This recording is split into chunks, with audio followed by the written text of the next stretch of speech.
Nakibahagi ang Northern Police District sa isinagawang inspeksyon ng National Capital Region Police Office sa ilang istasyon ng LRT sa nasasakupan ng NPD upang tiyakin ang kaligtasan ng mga commuters at ang presensya ng kapulisan. Pinangunahan ni Police Brigadier General Christopher R. De La Cruz, District Director ng Northern Police District, ang pakikisa sa inspeksyon na isinagawa sa pamumuno ni Police Major General Anthony A. Aberin, Regional Director ng National Capital Region Police Office.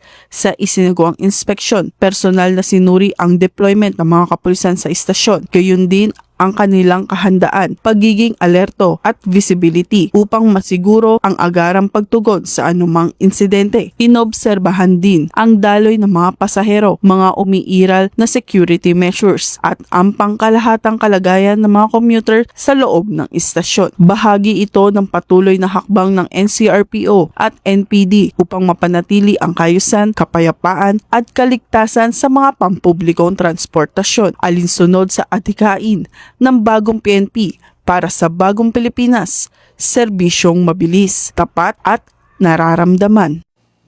Mula rito sa Northern Police District, ako po ang inyong PNN correspondent, Patrol Woman Blesselet Esperanza, alagad ng